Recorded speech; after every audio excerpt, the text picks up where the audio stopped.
Olá, amados de Deus, que alegria é estar de novo em contato com vocês através do nosso programa.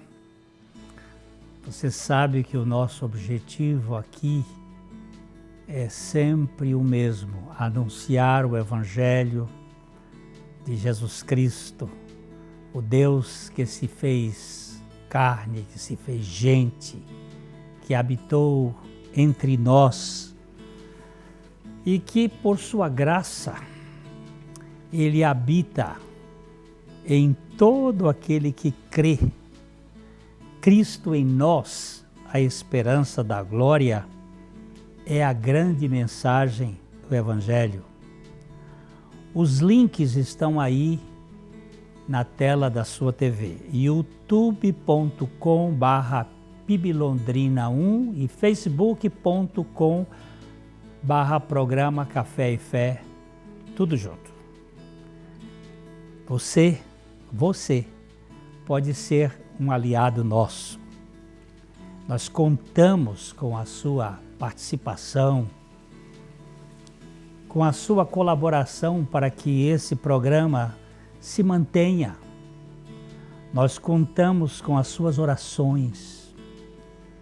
As lutas são grandes e para que o Evangelho chegue a outros corações, é preciso que você nós dediquemos a oração e divulgue para que esse programa possa alcançar um público cada vez maior.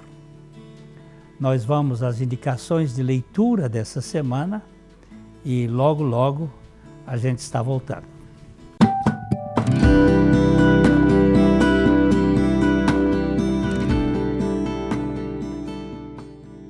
Hoje nós estamos trazendo para a nossa estante um livro com o título Você é aquilo que ama, de James Smith. Você é aquilo que ama. Logo aqui no início, ele diz o seguinte: Jesus não se encontra com Mateus, com João, ou mesmo com você ou comigo e pergunta: o que você sabe? Ele nem mesmo pergunta: em que você crê?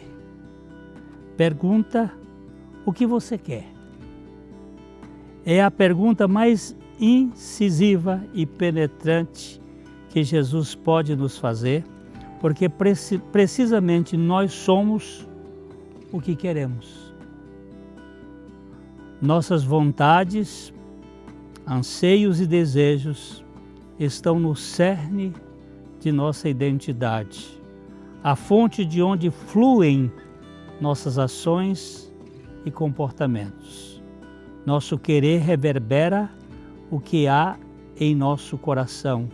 O epicentro de uma pessoa é o seu próprio amor. Se você ama uma coisa, você é aquilo que você ama. Se você ama a Deus, você se parece com Deus. Você terá o caráter de Deus.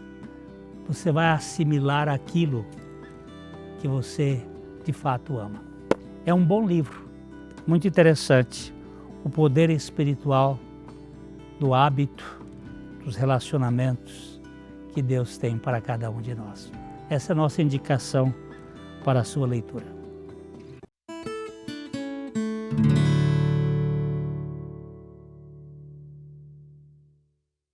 Na Ótica Higienópolis você terá um atendimento diferenciado com as melhores opções de lentes e armações para a sua qualidade de vida, sem abrir mão da estética e moda.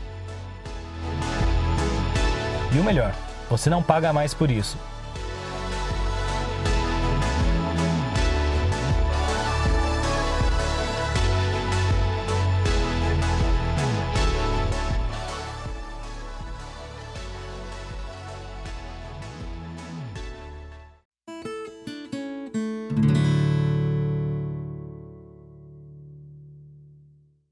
Nós vamos continuar aqui analisando a primeira epístola de Pedro.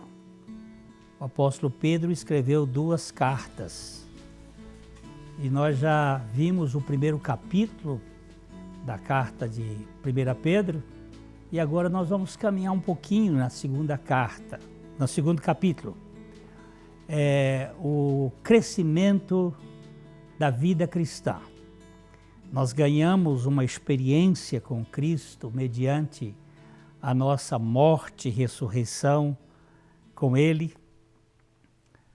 Por meio da ressurreição, nós fomos regenerados, isso ele diz no capítulo 1, no verso 3. E agora nós precisamos crescer. Toda criança, ela é gerada, depois ela é gestacionada, passa 9 meses, aí ela nasce, aí veio todo o processo de crescimento. E há um crescimento na vida cristã. E ele diz aí no capítulo 2, verso 1, diz assim: despojando-vos, portanto, de toda maldade, de idolo, e hipocrisias, e invejas, e de toda sorte de maledicências. Desejai ardentemente, como crianças recém-nascidas, o genuíno leite espiritual, para que por ele vos seja dado crescimento para a salvação. Se é que já tendes experiência de que o Senhor é bondoso. Aqui ele faz uma afirmação bem interessante. Despojando-vos da maldade, do dolo, da hipocrisia, da inveja e de toda sorte de maledicências. Aquilo que fazia parte do velho Adão, do velho homem. Despojar é uma atitude de tirar do morto. Aí depois ele diz: desejai ardentemente, como criança recém-nascida, o verdadeiro leite espiritual. Para quê? Para que por ele seja dado crescimento para a salvação. E ele faz uma observação: se é que já tendes experiência de que o Senhor é bondoso. A experiência de que o Senhor é bondoso é a experiência da regeneração ou do novo nascimento. Os crentes não vivem isolados. Se eles devem amar aqueles ao seu redor, alguns comportamentos devem ser deixados de lado. Nós não somos pessoas que vivem numa ilha isolada. Então, tem coisas que precisam ser tiradas da nossa maneira de andar. Despojando ou pondo de lado, retrata a remoção de um casaco. Tirar aquilo que estava pesando. Quando você vem do frio e vai para um lugar quente, você precisa retirar aquele casaco que estava lhe protegendo. Agora nós precisamos tirar algumas coisas da nossa vida. O tempo do verbo no grego é um tempo auristo e implica num ato definido. Precisamos despojar, pondo de lado as qualidades a serem removidas, que inclui a malícia, uma palavra que implica todos os tipos de má conduta. Ser malicioso, você ser picante.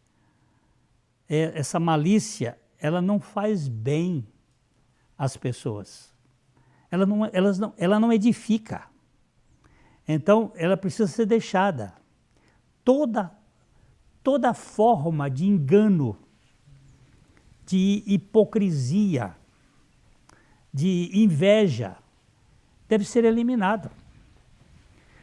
Nós temos que entender que, como novas criaturas em Cristo Jesus, nós não podemos usar aquela vestimenta que era da nossa história velha, do nosso passado. Então temos que eliminar isto. Tirar do morto aquilo que fazia parte da sua história. O engano é um termo de pesca, é uma espécie de isca no anzol. Não é surpreendente, considerando a profissão de Pedro, que ele usa aqui a palavra engano usando uma isca. O peixe vem atraído por essa isca e Pedro, sendo um pescador, ele usa a palavra engano na língua grega, tirando a ideia de você ser fisgado por uma coisa que aparenta ser uma realidade. Quem pesca tucunaré usa muitas vezes iscas artificiais e o bicho vem correndo para pegar aquela isca. Essa é a questão do engano. Então, a hipocrisia e inveja são formas de engano. A hipocrisia teve origem no teatro grego, onde os atores falavam por trás de máscaras. Hoje, nós também andamos com máscaras, olha, a gente anda para todo lado mascarado, e essa é a ideia de hipócrita, sujeito que tem uma vida aparente. Ele está dizendo, tem que despojar dessas coisas que nos dão uma impressão de que somos algo que não somos. A hipocrisia é a luz do holofote deixando de lado aquilo que realmente mostra a nossa identidade. O público nunca via o rosto real do ator, apenas o rosto na máscara necessária para o show. Este é o sentido da palavra hipocrisia. Dentro das nossas igrejas, muitas vezes a gente vive numa passarela, dando a impressão de que nós somos pessoas que de fato não somos. Isso precisa ser retirado de nós. Nós fomos aceitos por Deus em Cristo Jesus e podemos viver uma vida de autenticidade, sem medo, sem usar as tangas de Adão, sem usar qualquer coisa que apenas trata da nossa aparência. Depois Pedro fala da calúnia que deve ser removida, que quem é obcecado pela inveja costuma caluniar aquele que inveja. Os caluniadores, eles pronunciam coisas a respeito das pessoas que eles têm o desejo de ser como elas, que é a inveja. O invejoso, ele gostaria de ser como aquela pessoa é, e como ele não consegue, ele tenta denegrir, ele tenta falar a respeito daquela pessoa de modo trazendo coisas que não são verdadeiras. E Pedro está falando para a igreja que ela precisava, que os crentes, que as novas criaturas precisavam ter uma vida que não tivesse a característica de caluniar, de falar mal da vida alheia. A gente vai ter uma paradinha aqui e logo, logo a gente volta.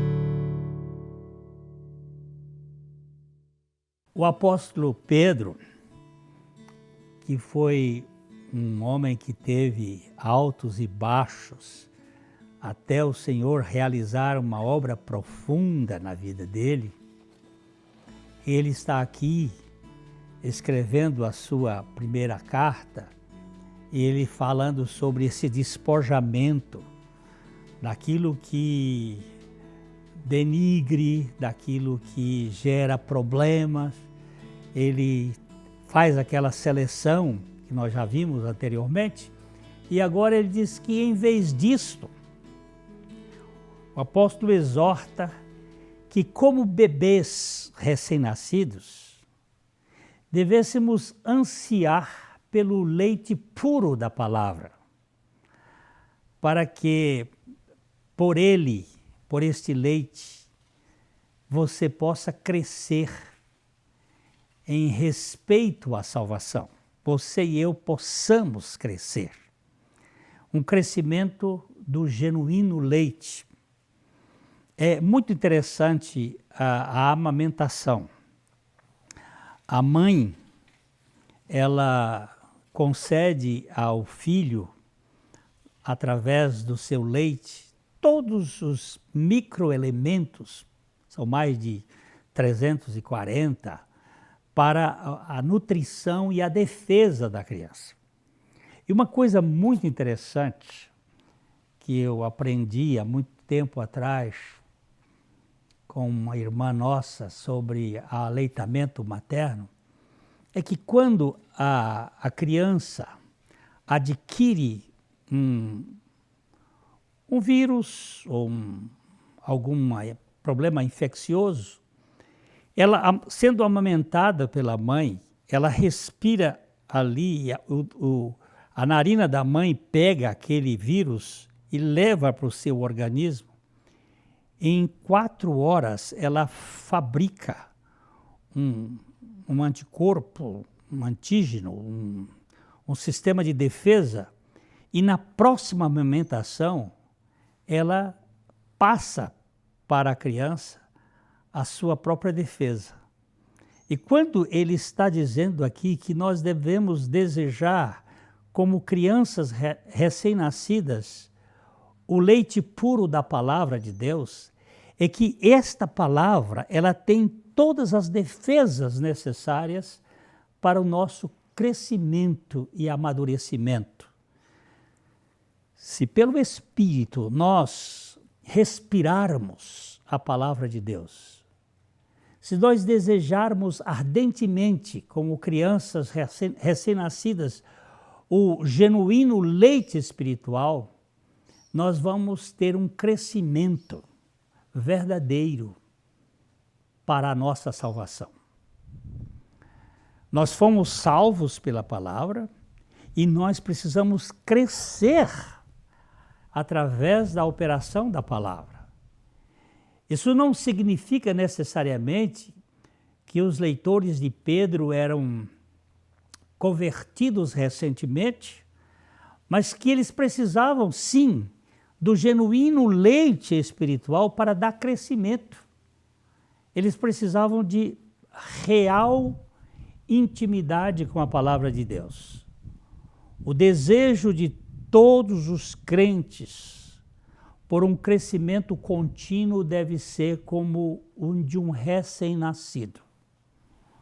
O anseio é usado para o cervo ofegante pelos riachos de água, como no Salmo 42, 1, como anseia pela água o cervo, assim a minha alma anseia por ti, ó Deus. Esse é o desejo que um crente tem que ter pela palavra de Deus.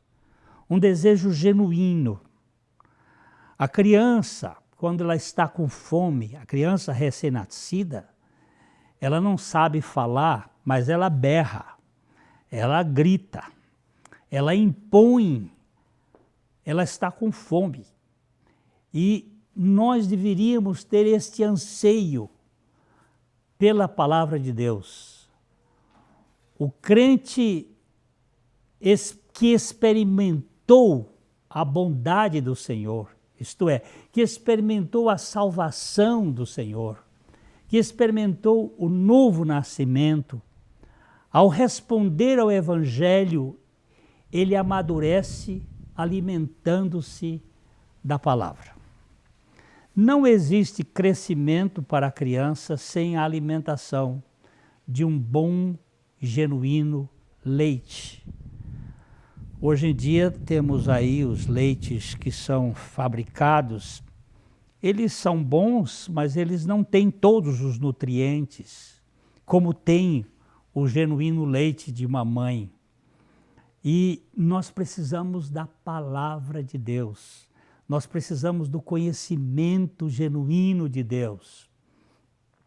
No Salmo 34, versículo 8, o salmista diz: provai e vede que o Senhor é bom.